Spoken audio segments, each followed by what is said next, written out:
London, the greatest city on earth, yet in winter it became a graveyard of frost.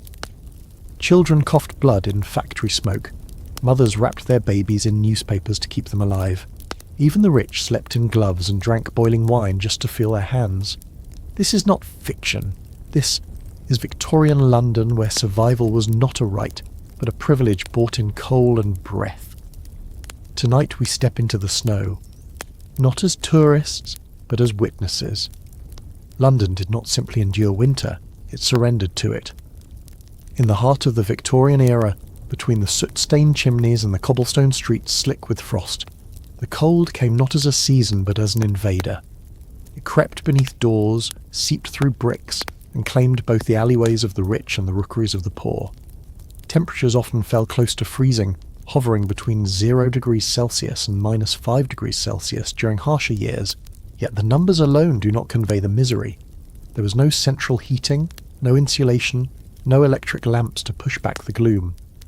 In working-class districts such as Whitechapel, Bethnal Green and Southwark, a night frost meant that water left in a basin would be solid by dawn, and breath would hang visibly indoors.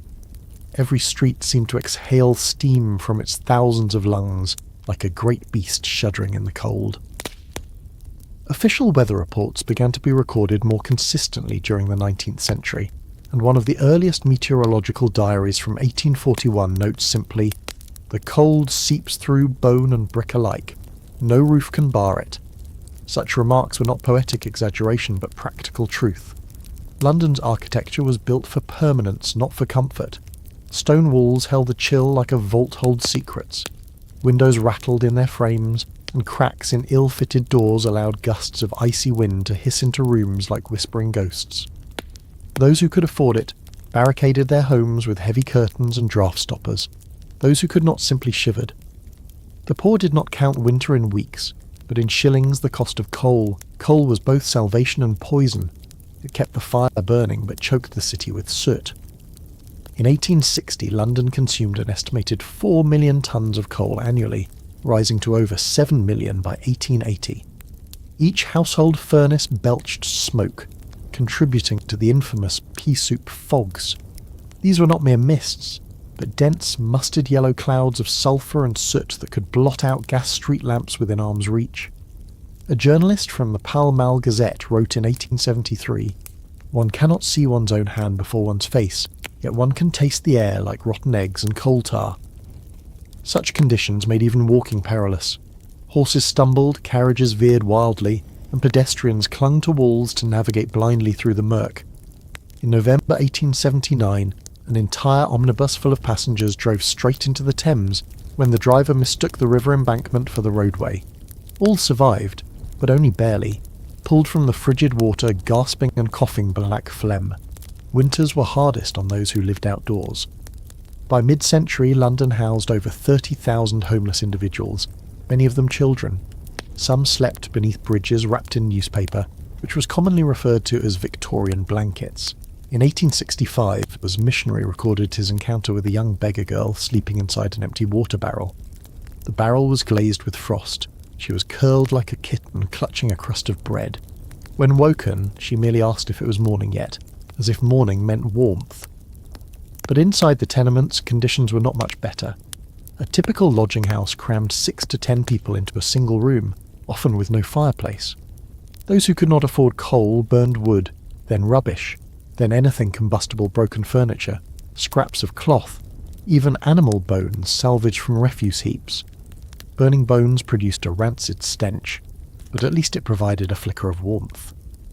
Doctors recorded cases of winter starvation, not due to lack of food, but because the body burned more calories simply to stay warm. Children who already suffered from malnutrition visibly withered in December and January. Medical reports from St. Bartholomew's Hospital show an increase of nearly 20% in winter admissions for chill fevers and lung complaints, archaic terms for bronchitis and pneumonia. Deaths from respiratory illness typically reach their peak in February. For the wealthy, winter held both beauty and discomfort. The River Thames occasionally froze along its shallow edges, though not solid enough for the great frost fairs of earlier centuries. Instead, carriages glittered with frost. horse breath plumed like dragon smoke, and fur-lined coats became symbols of status. Yet even in mansions, draughty corridors and cold floors made morning ablutions a test of will. Diaries of upper-class ladies often mention the agony of touching cold water in unheated wash basins. One noble woman wrote in 1848, "I would rather give birth than wash in January." Though perhaps exaggerated, it spoke to a shared reality. Winter spared no one, only punished some more gently. But there was also a peculiar romance to London's winter streets. Gas lamps flickered like beacons in the fog, casting halos of pale gold. Street vendors sold roasted chestnuts and baked potatoes from glowing braziers, their carts surrounded by clusters of outstretched hands. The warmth from such fires was intoxicating, and many lingered not to eat but simply to feel. To stand beside the chestnut mound stove for even 2 minutes was to remember what life felt like. Yet for every ember of comfort there was a shadow. Those same vendors often found frozen bodies beside their stalls at dawn, vagrants who had fallen asleep too close to the fire and never woken. In 1882, the London Temperance Chronicle reported that over 200 persons were found dead of cold or cold-related ailments in the streets between December and February. These figures likely underestimated the toll, as many deaths were attributed to other causes such as exhaustion or simply destitution.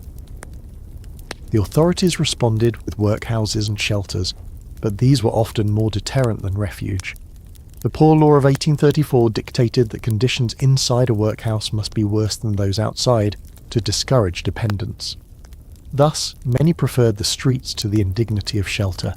They would rather freeze with autonomy than live with rules. Perhaps the greatest cruelty of Victorian winter was its indifference. Snow fell on cobblers and clerks alike, chilling dukes and drunks with equal persistence. Yet where one saw poetry, another saw peril. For the privileged, winter was something to observe from behind frosted windows.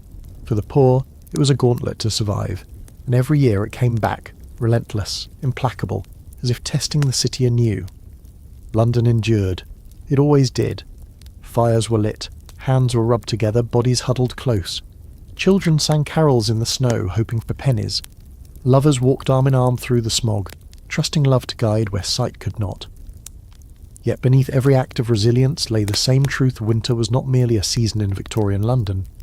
It was an adversary, and the war against cold shaped the city as much as any king or queen. The true brutality of a Victorian winter was not always felt in the streets, but within the walls of London's homes, if they could be called homes at all. The cold did not simply lurk outside. It came indoors, settled into the floorboards, coiled in the corners, and made itself a permanent resident. A survey conducted in 1887 by the Sanitary Committee estimated that over 1 million Londoners, nearly a third of the city's population, lived in what official reports termed damp or dangerously ventilated dwellings. In simpler terms, houses that were unfit for human habitation even in summer, yet expected to shelter families through frost and storm. The richest households had fireplaces in nearly every room, with servants tasked solely to keep them burning. But in the labyrinth of slums stretching from Limehouse to Holborn, there might be one small grate shared by 10 souls. A typical 2-room tenement hosted not a nuclear family, but an entire clan across generations. Grandparents in one corner, parents in another, and children sleeping 3 to a bed, their bodies packed like spoons for warmth. The walls were often constructed from porous brick, layered with thin plaster that cracked under moisture. Rainwater seeped through ceilings as brown-stained trails, freezing into jagged crystals on the inside surfaces when temperatures plummeted. The floors were rarely wooden. More commonly, packed earth or loose stone covered the ground level, absorbing cold like a sponge drinks water. To keep their feet from going numb, residents layered old rags and straw as makeshift rugs. Shoes were luxury items. Children often remained barefoot indoors, their toes turning red, then purple, then ominously pale. It was not uncommon for a child to wake with their hair frozen to the wall, where they had slept leaning against it. The wealth gap could be measured in bricks and mortar. In Belgravia and Kensington, double-layered walls and heavy drapery blocked the winds. In Whitechapel, a sheet of newspaper tacked over a window was considered clever insulation. Some tenement rooms lacked proper windows altogether, replaced instead by planks riddled with knotholes through which the wind whistled like a ghostly choir. In one case, recorded by a social reformer in 1869, the family had stuffed their window gaps with mud and straw borrowed from the horse manger. When the mixture dried, it cracked, creating new fissures. The cold returned triumphantly. Moisture was a relentless foe. With no proper ventilation, families breathed, cooked, washed, and slept in the same confined space. Steam from boiling potatoes condensed on walls, mixing with soot to create a greasy film. Mould flourished in shades of green and black, blooming behind bedsteads like malevolent flowers. Doctors began linking such fungi to respiratory illness, but advice on proper ventilation was laughable to those for whom warmth was already scarce. To open a window in January was unthinkable. Better to risk coughs than surrender to frost. Furniture, when present, was often second-hand, salvaged from refuse or purchased from pawnbrokers. Wooden chairs creaked with age and snapped under weight. Beds were iron frames with sagging ropes or torn sacking instead of mattresses. Lice and fleas thrived in bedding. In some homes, straw was used as filling and replaced only when it became too foul to sleep upon. Such straw, damp from sweat and condensation, turned icy after dark. Those too poor for bedding slept sitting upright against walls, their knees tucked beneath their coats. Yet the home was not merely a shelter. It was a workshop for survival. To conserve fuel, residents huddled close to the single fireplace, cooking over its coals. Stews simmered slowly, more water than substance. Bread was toasted on iron rods, kettles never truly boiled but steamed fitfully. Mothers would wrap hot bricks or boiled potatoes in cloth and place them at the foot of their children's beds to stave off frostbite. Some even carried heated onions in their pockets as hand warmers. When the fire died, the night became an ordeal. Rents were high even for these meagre dwellings. Slum landlords, often absentee owners, divided once grand Georgian townhouses into dozens of subdivided rooms. Corridors twisted like arteries, leading to damp cellars and attic crawl spaces marketed as rooms for single men or lodgings for quiet women. Privacy was non-existent. Families heard their neighbours coughing, arguing, praying, dying. Walls were so thin that one could feel the warmth of the next household through the plaster and envy it. Those living on the top floors suffered from roof leaks and drafts. Those in basements drowned in dampness. Cellar dwellers placed bricks beneath their beds to raise themselves above the flood water that seeped in during rain. In winter, this water froze into sheets of ice. One inspector wrote in 1875, "The floor is but a lake of frost. The occupants walk as though on frozen ponds." Rats skittered across the ice, their breath visible. It was said that the rats slept more warmly than the humans. Shelter was not guaranteed even for those who paid for it. Evictions were frequent. Especially during winter, landlords grew impatient with unpaid rent and tossed tenants' belongings into the street. Clothing, pots and cradles lay scattered on the icy pavement, while mothers pleaded for mercy. Crowds gathered not to intervene but to scavenge what they could. The evicted spent nights beneath archways or in stairwells, wrapping themselves in whatever rags they could salvage. The wealthier classes did not deny the misery, but many believed it to be the natural order. Articles in the Times described the poor as improvident or lacking fortitude. Yet some landlords, perhaps struck by conscience, allowed tenants to remain rent-free through January, believing it cruel to force them into the street during frost. Such acts were rare, whispered like legend. Despite all deprivation, the home, such as it was, remained sacred. Families decorated their rooms at Christmas, hanging orange peels or coloured paper chains to brighten the gloom. Windowsills held candles at dusk. Mothers mended clothes by firelight, humming hymns. Fathers returned from the docks or factories with pockets full of coal dust instead of coin, but burned the dust anyway. The hearth, no matter how small, was a symbol of dignity. It was the sun around which the household orbited. Yet winter made even dignity brittle. When the cold reached its peak, the home was no longer fortress, but burden. If the firewood was gone and coal scarce, families debated whether to pawn their blankets for fuel or pawn their fuel for bread. A warm belly or a warm body, rarely both. And still London stood. The smoke rose, children slept, mothers prayed, firelight flickered against damp walls, defying frost with stubborn glow. Their homes could not keep out the cold, but neither could the cold extinguish the will to endure. Coal was not merely a fuel in Victorian London. It was the heartbeat of survival. Every flicker of warmth, every boiled kettle, every glowing street lamp owed its life to blackened chunks hauled from the earth. Without coal, winter would have been a death sentence.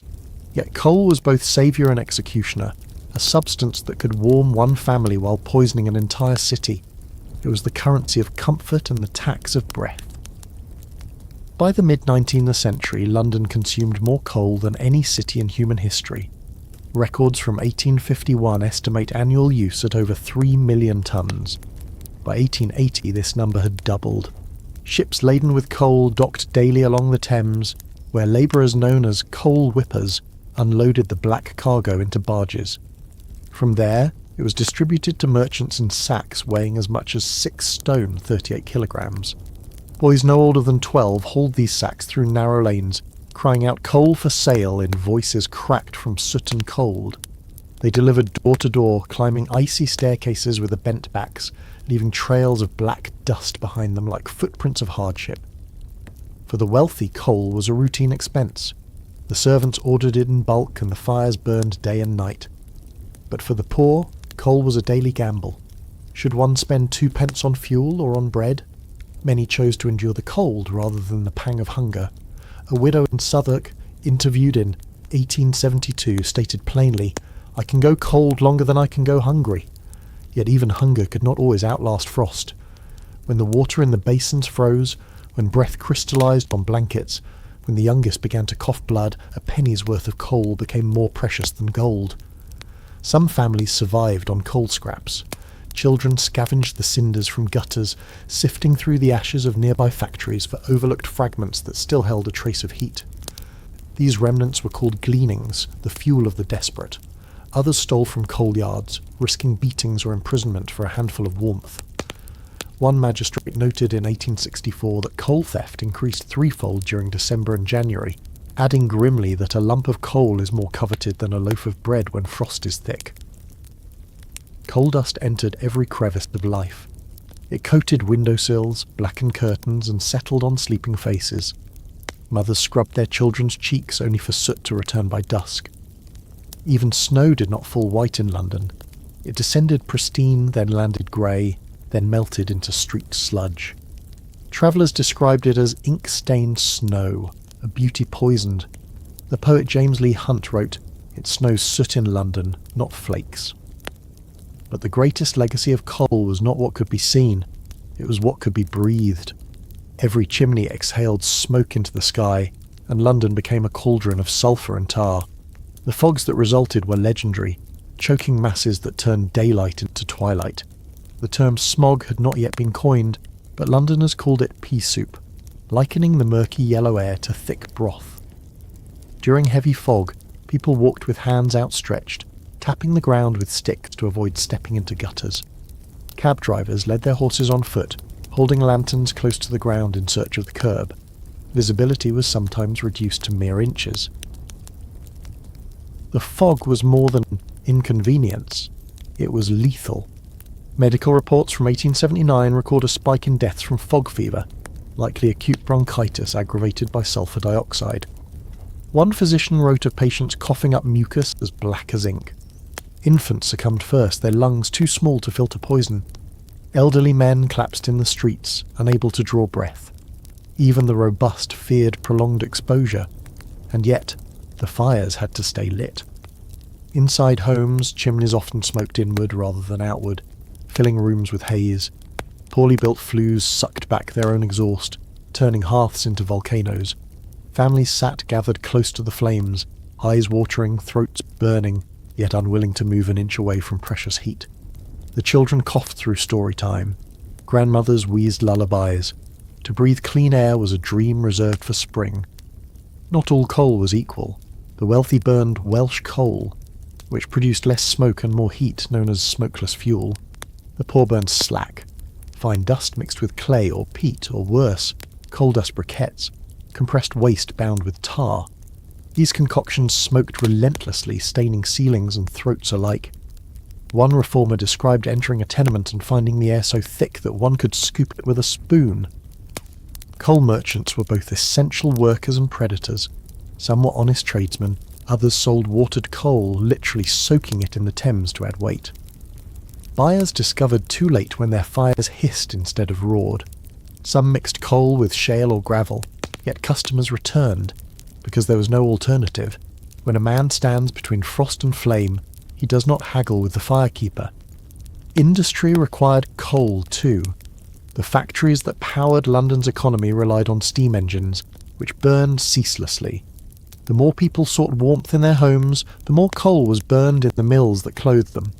Thus the city existed in a loop of smoke. Every fire fed another.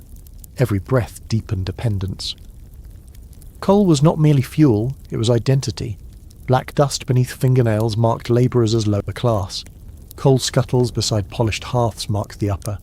The city smelled of coal, tasted of coal, looked like coal. Children drew pictures of their homes with chimneys that outnumbered windows.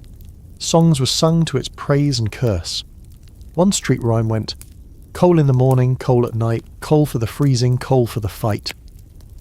And yet, in its grimy glow, there was a kind of reverence. To sit beside a fire after 12 hours of labour was a sacrament. The crackle of burning fuel was music. Flames danced like living spirits, warming cracked hands and weary bones. In that glow, for a fleeting moment, winter retreated. Coal may have blackened the city, but it saved it too. Without it, London would have frozen. With it, London survived, coughing and smoking but alive. The black heart of survival beat on. To be a child in Victorian London was not merely to be young, it was to work, to endure, and to shiver. Childhood, as a protected phase of life, did not exist for most. The frost did not spare small bones, and the factory bell did not ring later for little ears. Winter merely hardened what poverty had already shaped.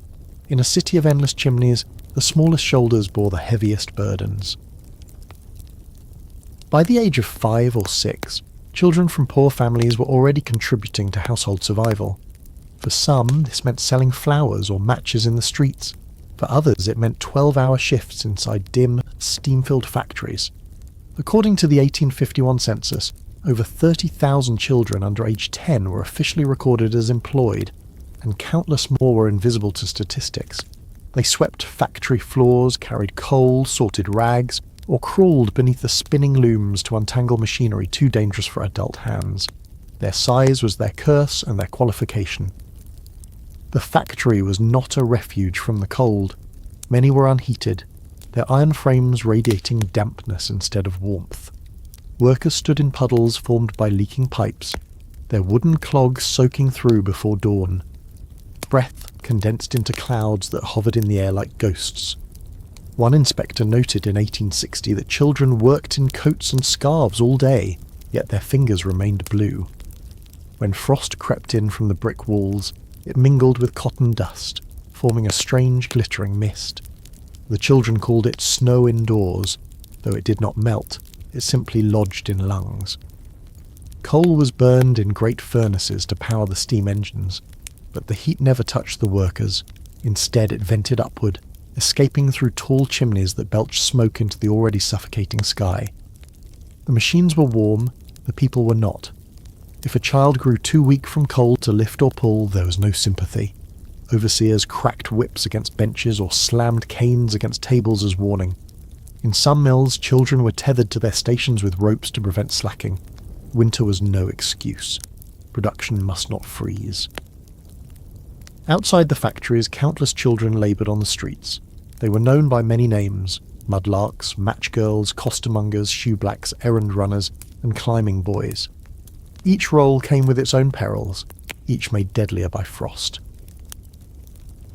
The mudlarks scavenged the banks of the Thames, wading into black, icy sludge to retrieve scraps of metal, rope or bone. The river at dawn was a grave of mist, its breath colder than wind. Boys and girls stood barefoot in the muck, their feet numb beyond feeling, scraping at debris with raw fingers. Those who stayed too long emerged with purple skin and shaking limbs, but pennies lay in the mud, and hunger was a louder voice than pain. Match girls, many no older than 8, sold bundles of wooden sticks tipped with white phosphorus. The chemical glowed faintly in the dark, an eerie light, but it also ate away at the jawbones of those who handled it too long. The girls wrapped scarves around their faces, not for modesty, but to hide the swelling flesh. They stood at street corners in the wind, whispering, "Matches, sir. 3 for a farthing." Their coats were thin, their hands trembling. If they failed to sell enough, their wages were docked. Winter sales were good, for fires were many, but competition was fierce, and frost was always quicker than pity. Then there were the climbing boys, child chimney sweeps, who cleaned flues from within. They were small enough to scale the narrow brick shafts, scraping away soot with hands and scrapers as they ascended like spiders. In winter, chimney work was plentiful, for every household kept fires burning day and night. Yet the chimneys were warm only at the bottom.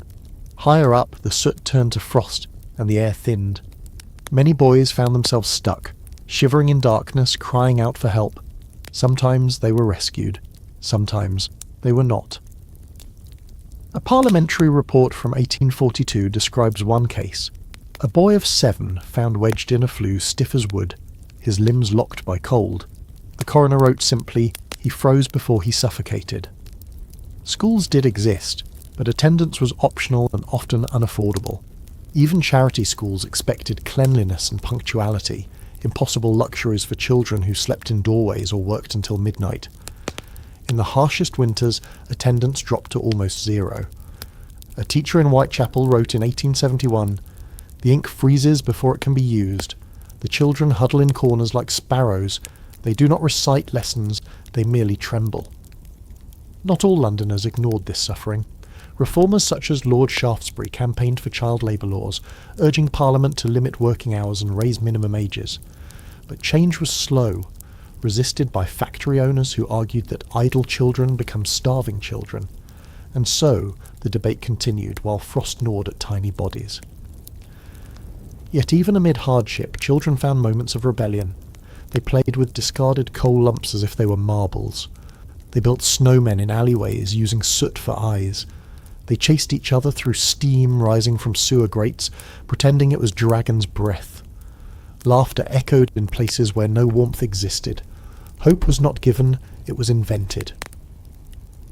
Some found refuge in workhouses, grim institutions meant to shelter the destitute. Inside, children received thin porridge and coarse blankets. The rooms were overcrowded, the windows rattling with every gust. Yet for many, it was the first time they had slept indoors.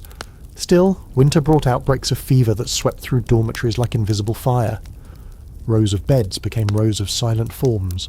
Officials recorded causes of death as cold-related complications, a phrase that could mean anything from pneumonia to despair. The mortality rate among working children soared each winter. In 1866, the Registrar General noted that deaths among children under 12 were 40% higher in January than in July. The numbers told a story too vast for tears. Every statistic was a name unspoken. Yet London marched on. The city did not stop for grief. The factory bell rang at dawn, and small hands answered. Coal wagons rolled through streets lined with frost and footprints. The smoke rose again. Children were not merely victims of winter, they were its labourers. They powered the engines that powered the empire. They were the quiet gears behind every spinning wheel, every glowing furnace. And though history often speaks of kings and captains of industry, it is the children of frost and factory who kept London alive when the cold sought to claim it. They were not remembered in statues or portraits, but in every chimney that still stands, in every cobblestone worn smooth by soft feet, their presence remains. Winter may have tried to break them, but they endured, small, shivering, unrecorded, but unyielding. Winter in Victorian London was not only felt in the streets and homes, it was counted in the cemeteries. Frost laid its claim not only on rooftops and riverbanks, but on flesh, breath, and memory. The city's graveyards became ledgers of temperature. When the air grew colder, the earth swallowed faster. By the mid-19th century, London's death rate consistently spiked between December and February. Parish records from 1853 note a doubling of burials during the second week of frost. In some districts, the ground was too hard to dig. Gravediggers resorted to lighting fires over the soil to soften it, or else stored bodies in vaults until thaw came. At Bunhill Fields, one clerk recorded that during the winter of 1860, the dead arrived quicker than the earth would open. The poor could not afford proper funerals, burial clubs existed, small insurance schemes where families paid a penny a week to secure a coffin, but winter ruined such plans. When illness swept through an entire household, no one remained to make arrangements. Neighbours sometimes pooled coins, hoping to give dignity to a final rest, but more often the parish authorities stepped in. Pauper funerals were cheap, efficient, and anonymous. Bodies were placed in shared coffins, carried by cart, and tipped into trenches alongside strangers. Some were buried 5, 6, or 10 at a time. There were no names, only numbers. In the city's slums, death was not an event. It was background noise. One social investigator wrote in 1870 of a visit to a tenement in St Giles. A child lay dead in the corner, covered by a shawl. The family continued their meal, for hunger does not pause for mourning. In another report, a doctor described entering a room where 2 siblings slept beside their deceased mother, unaware she had passed in the night. The coal fire had gone out, the frost had done the rest. The causes of death were rarely listed as cold. Instead, the registers spoke of bronchitis, consumption, fever, weakness or decline. These were winter's disguises. Pneumonia was called the old man's friend, for it ended suffering quickly. But for the young, it was a thief that dragged for days. Coughs rattled through the walls of lodging houses, echoing like church bells. Amid the smoke and damp, phlegm thickened until breath could no longer pass. Doctors made their rounds on foot, their stethoscopes freezing against patients' skin. Many physicians reported being unable to hear heartbeats due to the wheezing of lungs. There were no antibiotics, no oxygen masks, only mustard plasters, leeches and hope. For many, these remedies were nothing more than rituals of farewell. Even the wealthy suffered, though their surroundings were grander. Drafty townhouses with high ceilings and marble floors were beautiful but bitter. Aristocratic ladies slept with hot bricks beneath their sheets, yet still awoke with frost on their curtains. Children of noble birth died from colds caught at balls or carriage rides. Winter did not discriminate, but poverty made it irresistible. When epidemics struck, burial grounds overflowed. London's famous cemeteries, Highgate, Kensal Green, Brompton, expanded rapidly during the 1840s and 50s, not from architectural ambition but necessity. The magnificent 7 cemeteries were designed as serene landscaped havens, yet by winter they became conveyor belts of sorrow. The hearse wheels groaned through frozen mud, black horses snorting steam from their nostrils. Clergymen spoke brief words, breath clouding like incense. The living hurried home before the cold claimed them too. Among the saddest victims were infants. Many were never named. In some parishes, babies were recorded simply as male child or female child of address. They arrived in the world unseen and departed unspoken. Mothers, too weak from hunger or illness, wrapped them in whatever cloth remained, kissed their foreheads, and let them go. Midwives whispered prayers. Neighbours lowered their eyes. Not all were buried. The Thames, London's ancient vein, bore its own cargo of the forgotten. Each winter its currents delivered bodies to the river police. Some slipped through ice, others stepped in willingly. Newspapers called them the unclaimed. One constable recounted retrieving the same woman's body twice in 1 week. The first time she had survived, the second she had not. Frost had stiffened her fingers around a scrap of newspaper, as if she had tried to hold warmth. Yet winter death was not always silent. There were mourners, just not the kind one imagines. Groups of street children gathered to follow funerals, not out of respect but curiosity. They called them planting days. Some even rode behind hearses, clinging to the axle for warmth from the horse. They invented rhymes about death, laughing with the bravado of those who had seen too much too soon. Still, compassion persisted in unlikely places. In one account from 1865, a group of costermongers, street vendors, took up a collection to bury an old apple seller who had died near Covent Garden. They paid for a small coffin, lined it with scraps of cloth, and walked beside it in silence. They could not afford flowers, so they placed apples on the grave instead. Some were bruised, some were frozen, all were heartfelt. London learned to live with loss as it did with soot, with weary acceptance. Yet beneath the statistics and sermons lay an undeniable truth. Winter was not merely a season, it was a predator. It stalked the alleys, crept through the keyholes, and rested on the chest of the sleeping. It claimed rich and poor alike, though it dined most upon the weary. And still life continued. Markets opened at dawn. Bells rang. Smoke rose. But in every churchyard, beneath every frost-covered mound, winter slept too, patient, knowing its time would come again. The cold was a relentless enemy, but London was not without defenders. They came in many forms: doctors in long black coats, apothecaries with shelves of tinctures, midwives with rough hands and soft voices, and even faith healers who claimed miracles where medicine failed. Some fought with science, others with superstition. All battled the frost. In Victorian winters, illness spread as swiftly as smoke. Bronchitis, pneumonia, tuberculosis and influenza thrived in damp rooms where bodies huddled for warmth.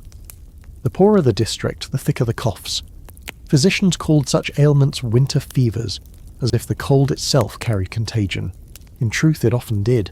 Moisture from breath condensed on walls, turning to frost overnight. By morning, the frost melted and dripped down like poison rain. Families breathed it in again and again. No window was opened. It was better to inhale sickness than surrender heat.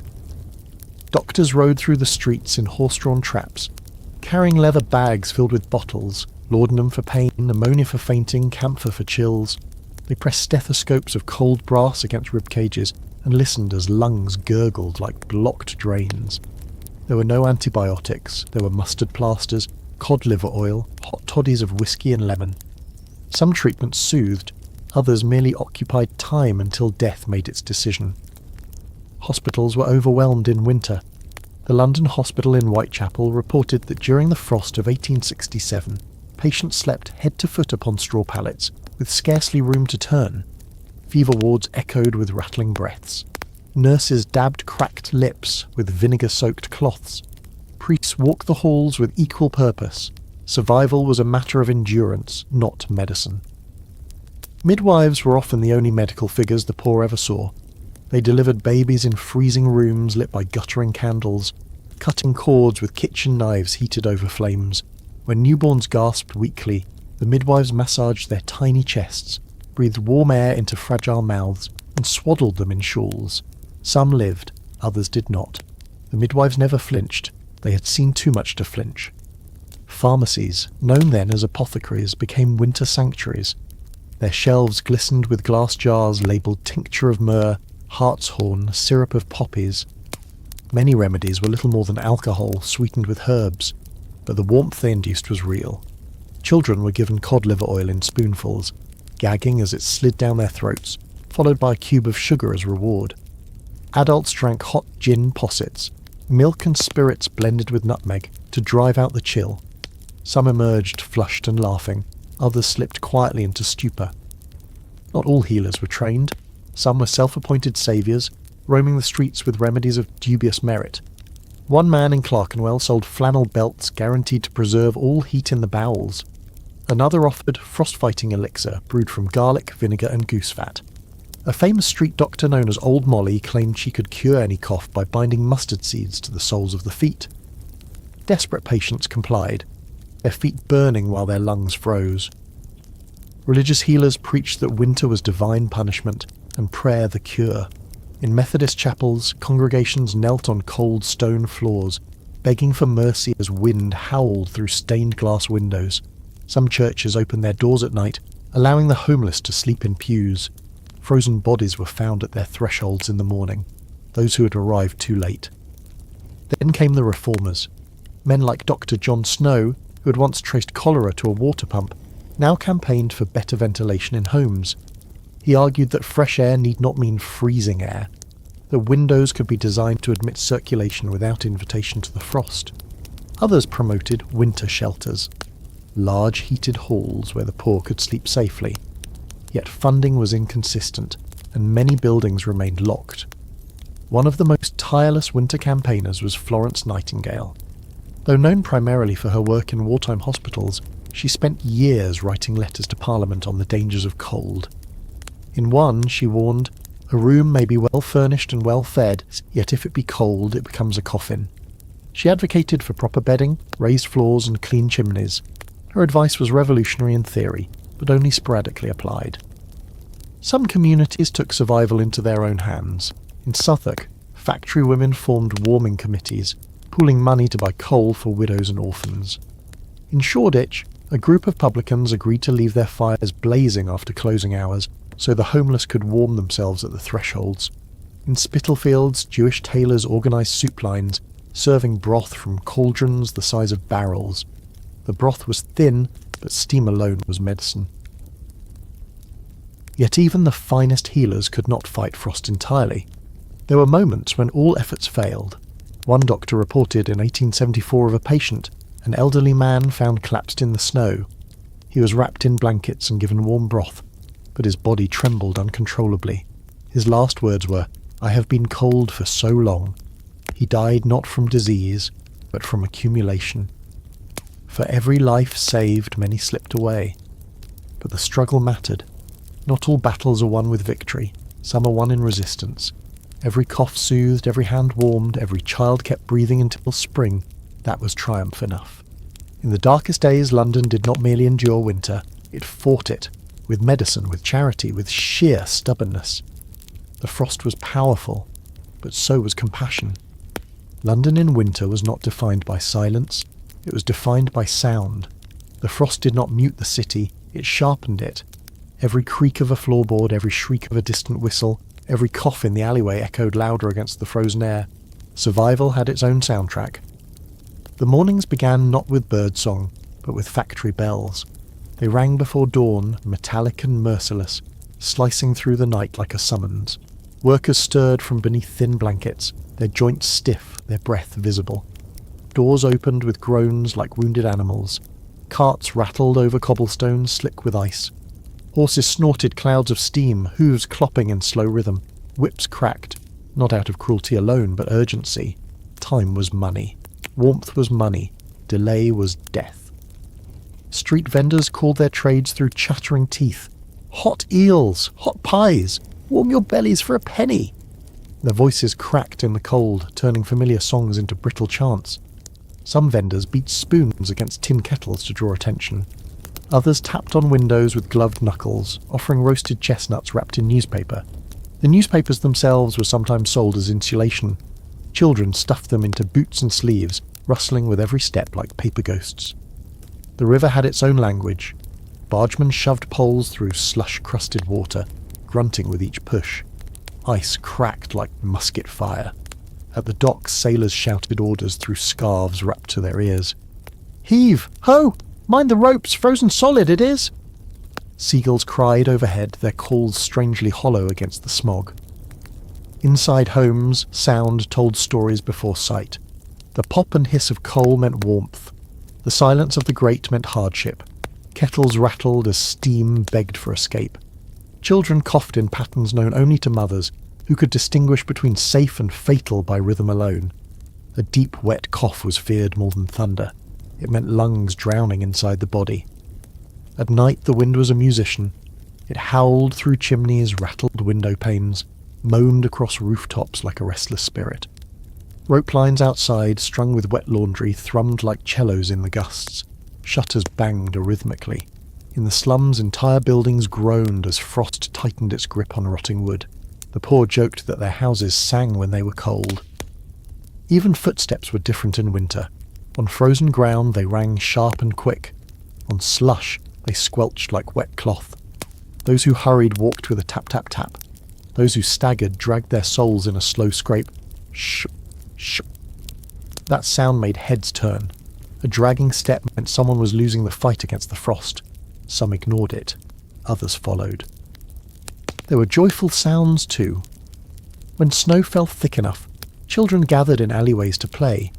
Their laughter rang pure and bright, bouncing off brick like bells. Snowballs thudded against walls. Boots crunched in frosty piles. Dogs barked in excitement. Even the sternest factory men sometimes smiled at the noise. Joy, in small bursts, could be louder than misery. Church bells marked time beyond work and weather. They tolled for weddings and funerals, often on the same day. A morning hymn might be followed by an evening knell. Some churches rang bells at midnight to offer hope to those still awake and freezing. They called it the Bell of Mercy. People listened from beds or doorways, whispering prayers to the rhythm. Music was survival. In taverns, fiddlers played reels while patrons stomped their feet to stay warm. Tankards clanged together in crude harmonies. Sea shanties were sung off-key but with gusto. The words didn't matter, the noise did. Silence meant surrender. Even the dead made sound. In burial grounds, frost cracked under spades. Coffins lowered into the earth landed with dull thuds. Clergymen spoke rites with lips trembling from cold. Mourners sniffed, not only from grief, but from frozen noses. The funeral cart rattled away empty, ready for another. Some sounds were warnings. The sharp snap of a roof beam, weighted with snow, sent families scrambling. The sudden hush in a sick room made nurses hold their breath. The stuttered gasp of someone collapsing in the street drew a crowd. But crowds did not always mean help. Sometimes they only watched. Yet beneath all these sounds lay one constant rhythm, the heartbeat of survival, the thump of boots marching to work, the clatter of spoons against bowls, the clink of coins in coal buckets, the roar of a fire finally catching. These were not mere noises, they were proof of life. For those who lived through it, the memory of winter was not a picture, it was an echo. Years later, old men could still recall the whistle of the wind under the door. Old women remembered the creak of ice in the basin. Former chimney sweeps could imitate the hollow scrape of soot brushes against flue walls. Match girls could whistle the tune they sang to stay awake at night. Even when warm and safe in old age, they could not sleep in silence. They needed the sound of survival to rest. London in winter was not quiet. It was a symphony. Harsh, relentless, and beautiful in its defiance. And still the music played on. Winter may have been cruelest to the poor, but it did not pass gently over the wealthy.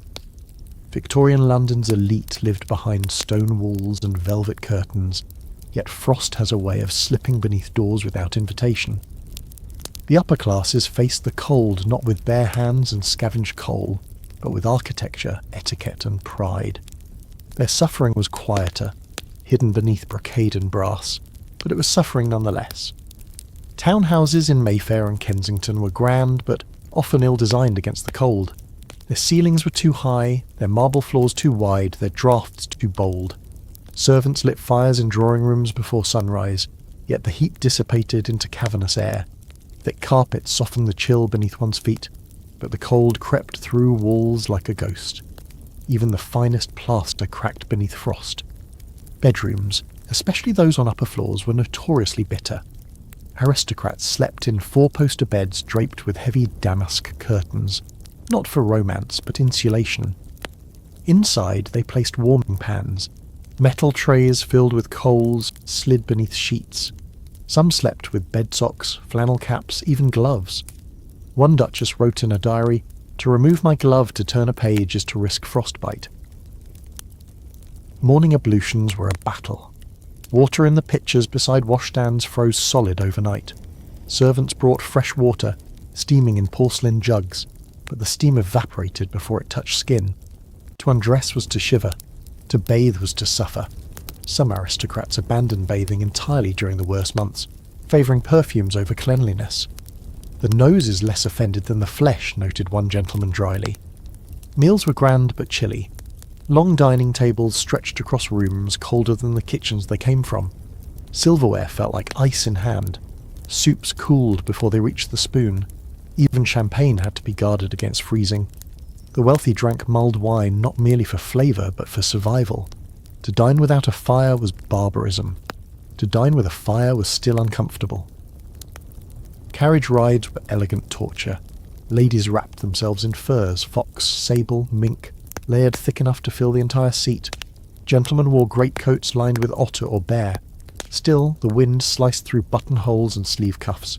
Frost formed on top hats. Horses slipped on icy cobbles, snorting and stamping in protest. Coachmen cracked whips with stiff wrists, their faces wrapped in scarves so tight only the eyes remained. The journey from one ballroom to another was survival sport disguised as fashion. Parties continued regardless. Winter was the height of the social season, when balls, operas and banquets filled every night with duty and glitter. Guests arrived with chattering teeth and smiling lips, pretending not to notice that their toes were numb. Rooms glittered with chandeliers, yet breath fogged in the light. Musicians played with fingers swollen from cold. Dancers waltzed, generating heat through motion. The more vigorously one turned, the warmer one remained. "The cold is best conquered by grace," one hostess declared. Yet even elegance had its breaking point. Diaries and letters from the era reveal candid complaints. "I longed for the coal scuttle more than for conversation." Madame's jewels shone like icicles upon her neck, for she was as blue as they. The punch bowl steamed while we froze. The elite employed footmen solely to maintain fires, circulating the rooms to ensure every grate blazed. Yet coal was expensive, even for the rich. During prolonged frost, coal shortages affected all classes. Some noble households quietly rationed fuel, closing off entire wings of their mansions. Guests were entertained in smaller, warmer rooms, not for intimacy but necessity. Wealth could buy coal, but not always enough. Illness did not bow to status. Aristocrats suffered from winter influenza and lung fever as readily as their servants, though physicians used more dignified terms when writing certificates. Those who could afford doctors received opium tinctures and broth. Those who could afford neither endured with stoicism. In some cases, servants fared better, clustered in warmer quarters near the kitchens while their masters shivered in isolated luxury upstairs. The greatest divide between classes lay not in temperature, but in treatment. The poor battled frost openly, cursing it aloud. The rich battled it silently, cloaking discomfort in manners. To complain was vulgar. To acknowledge cold was weakness. The proper phrase was rather brisk today, is it not? Even as fingers turned pale beneath gloves. Yet charity was born from this contrast. Some aristocrats, feeling guilty beside roaring fireplaces, funded soup kitchens and coal distributions. Lady Burdett Coutts famously organised coal dinners, where the poor were fed and sent home with fuel. The Duke of Westminster financed blanket drives across Chelsea.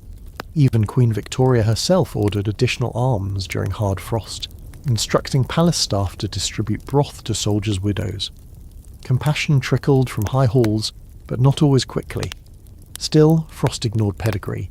In February 1895, during one of the coldest recorded nights, the temperature in London dropped to 17 degrees Celsius. Newspapers reported frost flowers blooming on the inside of Buckingham Palace windows. Guards at royal gates stamped their feet not for form but survival. The Queen's own hot water bottle reportedly cracked from extreme chill. Even the monarchy could not command the weather. And so, winter revealed a truth often hidden. London, no matter how divided by class, was united by cold. The city breathed the same frosty air, heard the same howling wind, watched the same ice creep across the river. Some suffered visibly, others in secret, but all were humbled. The frost was the great equalizer, but not the great reconciler. When warmth returned, so did distance. The poor returned to factories, the rich returned to drawing rooms. Winter had forced them briefly side by side, but only in suffering, not in fellowship. Still, in the darkest frost, when every chimney smoked and every breath trembled, London was not a city of lords and beggars. It was simply a city of bodies trying to stay warm. In Victorian London, winter was not only a season, it was an opponent, and like every great adversary, it forced innovation. Frost bit, wind howled, ice crept across windows, and in response the human mind sparked. From iron stoves to incandescent filaments, from gaslit streets to rubber soles, the cold forged creativity. Before invention there was desperation. The most primitive defence against darkness had long been tallow candles, made from animal fat, foul-smelling, dim and prone to sputtering. One gust of wind, and the room returned to night. Wealthier homes burned beeswax candles, cleaner but costly, often saved for guests or prayers. Yet candles did little against the sprawling Victorian night, which lasted 16 hours in deep winter. London slept early, but never soundly. Then came gaslight. By the early 19th century, coal gas extracted from heated coal was being piped through iron mains beneath London streets. In 1807, Pall Mall became the first street in the world lit by gaslight, a marvel that astonished onlookers, who gathered nightly to gawk at flickering brilliance hovering above them like captive stars. By mid-century, thousands of lamps glowed across the city, pushing back darkness street by street. Gaslight did more than illuminate. It extended life. Shops stayed open later. Theatres glittered brighter. Newspapers praised streets made safe for women after dusk. Though this was optimistic, crime merely evolved to lit conditions. The psychological impact was immense. To walk under light instead of shadow was to walk with confidence. Winter's gloom retreated. Yet gaslight was not universally loved. Newspapers called it the devil's breath. Opponents claimed it spoiled night vision, poisoned lungs and startled horses. Early gasometers sometimes exploded, burning homes to the ground. Even indoors, gas chandeliers dripped soot and consumed oxygen. Families woke dizzy from the carbon-laden air. Still, the flame spread. From luxury clubs to taverns, chandeliers hung like crowns of fire. Servants lit each jet individually with long tapers. The hiss of ignition was as familiar as a church bell. In poor districts, single gas jets outside shops or pubs became gathering points. People lingered beneath them not to purchase but to bask. Light became warmth by association. But light inside the home remained a luxury until Michael Faraday and Thomas Edison took winter personally. Faraday, the experimental genius of London's Royal Institution, delivered lectures on electricity that dazzled high society. His demonstrations of glowing filaments and spinning magnets electrified minds long before they electrified streets. But it was Edison who turned fascination into application. In 1879 he unveiled the practical incandescent light bulb, its carbon filament burning steadily for hours. Londoners were sceptical. Electricity seemed volatile, invisible, unnatural. Gas was familiar. Electricity was sorcery. Newspapers printed cartoons of citizens being struck by lightning while turning on lamps. Some believed bulbs would explode like grenades. Yet Edison pressed on, installing electric lighting in Holborn Viaduct in 1882, the city's first publicly lit street by current rather than combustion. Reactions were mixed. Some clapped, some crossed themselves. One old woman reportedly muttered, "This be witch fire for sure." But no one denied its brightness. Electric light was steady, white, unflinching. It did not flutter when doors opened or windows shook. It conquered draught and damp alike. The rich adopted it first. Grand hotels, opera houses, department stores. Swan Edison Company offered full house installations, complete with brass switches and glowing wall sconces. To flip a switch and summon light felt like summoning daylight itself. Winter suddenly seemed less powerful. Yet electricity was not the only answer to cold.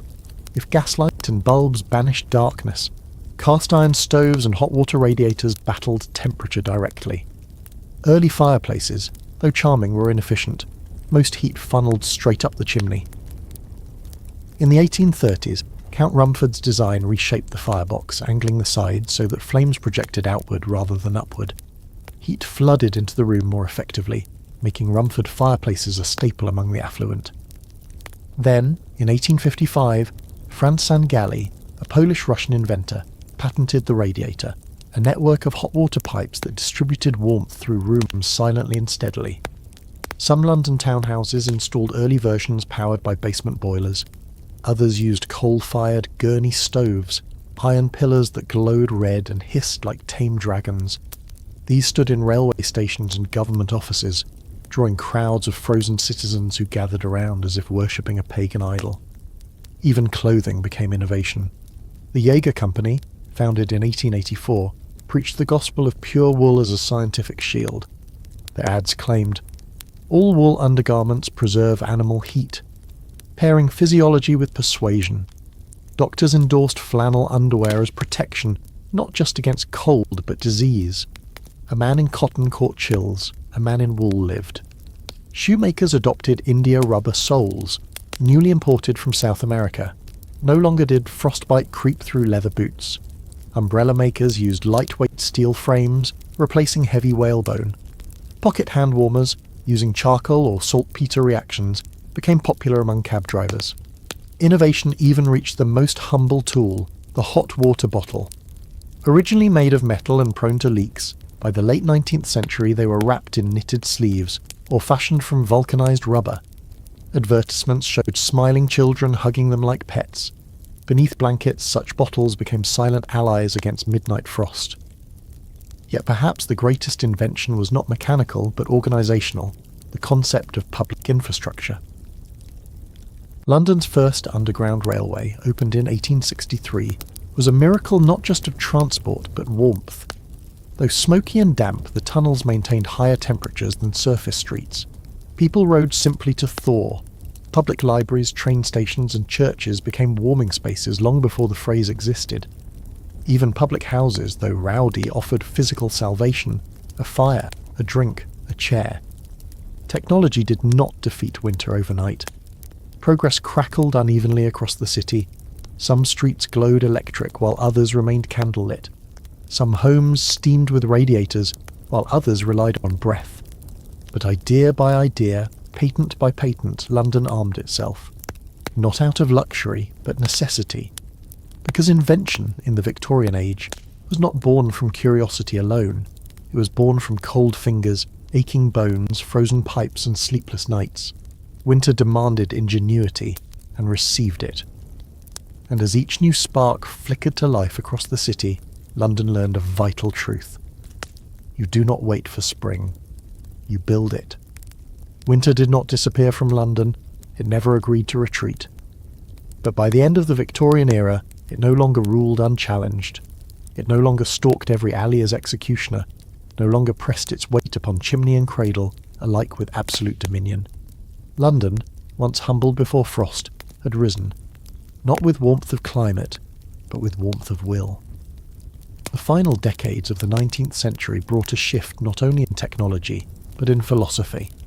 Cold ceased to be seen as fate, and became instead a problem to be solved. That change was profound. A starving man does not design a furnace, a freezing city does. And Victorian London, having spent a century in frost grip, learned that survival was not enough. It had to build protection, not just for the few, but for the many.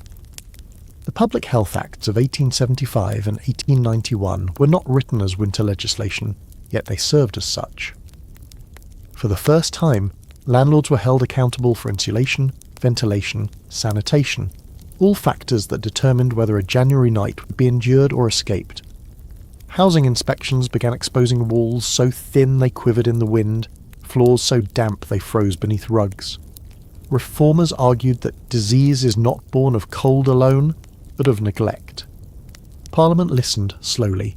Bureaucracy did not heat as quickly as coal, yet the work began. By the 1890s, municipal relief efforts had professionalised. No longer were soup kitchens merely the domain of individual saints or charitable duchesses. City councils established official warming centres where anyone could shelter during deep frost. Police stations opened their doors at night. Churches stayed lit after midnight. Even railway arches, once havens for homelessness alone, were repurposed into temporary refuges, patrolled not to expel, but to protect. The rise of organised labour also played its role. Factory workers, once forced to toil in freezing conditions, began demanding heated workshops, reduced winter hours, and protective clothing allowances. Unions argued, correctly, that a man numb in his hands could not operate machinery without danger. A woman shivering at her sewing table could not stitch with precision. Industrial cruelty was no longer efficient. Warmth became economic. Schools too adapted. Victorian classrooms had once been notorious for their frostbitten benches and stingy coal rations. Children wrote lessons with shaking hands, their ink freezing in wells. But by century's end, school boards mandated heating standards, sometimes installing central furnaces that warmed entire buildings. Education could not enlighten if the body shivered too violently to hold a book. Winter funerals did not cease, but they quietened. Statistics from the Registrar General's reports show a marked decrease in cold-related mortality after 1880. Death from exposure fell sharply, especially among children and the elderly. Newspapers that once listed dozens of frost victims now printed far fewer. The phrase "froze to death," so common in coroner reports of 1840, became increasingly rare by 1900. Yet progress was more than law and machinery, it was memory. People remembered. Grandmothers told stories of winters when ice crept across the wash basin. Pensioners recalled sleeping 3 to a bed for heat. Railway guards recounted nights when their boots froze to the platform. Every new improvement was measured against what had been. Every lit lamp was a victory. Every warm room a monument. Even literature bore witness. Dickens had made winter a symbol of injustice. By the end of the century, writers like Thomas Hardy, George Gissing and Beatrice Webb turned it into a catalyst for reform. They argued that frost was not merely weather, it was a moral test. A society that allowed its people to freeze had failed. A society that warmed them had begun to civilise. Coal remained king, but electricity whispered of a future where heat might come without soot, where homes might glow without smoke. The first electric heaters appeared in the 1890s, ridiculously inefficient yet miraculous in concept. Wealthy households installed them like toys from tomorrow. They hummed and flickered, but they worked. No flame, no ash, just heat, born of current. The London County Council, founded in 1889, took a bolder step. It proposed district heating, where entire neighbourhoods could be warmed from centralised plants.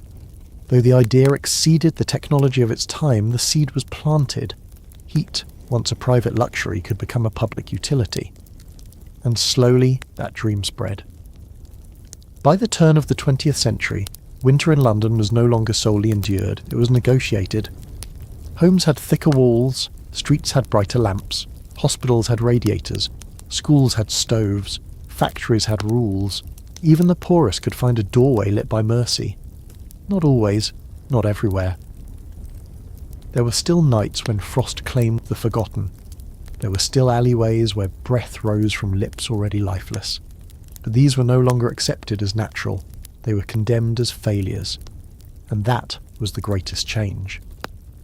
Because a city is not defined by the severity of its winters, but by the compassion with which it meets them.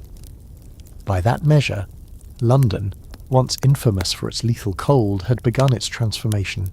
It had not conquered winter, it had civilised its response. When the frost finally melted, it left behind not merely puddles and softened ground, but progress. It left inventions, reforms, laws, habits, hope. Victorian Londoners did not wait for the weather to change, they changed themselves. They learned that warmth was not merely a condition of temperature, but a condition of society. The fires they lit against frost continue to burn today, not in hearths alone, but in ideas.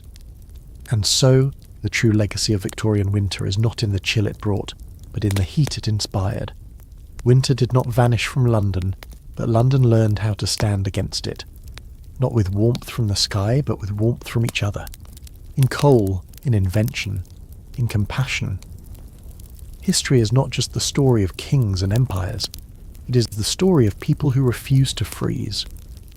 So the next time you step into the cold, remember them, and be grateful that you were not born in the wrong century. Thank you for watching. If you believe history should be felt, not just studied, stay with us for the next chapter of the past. Until then, keep the fire burning.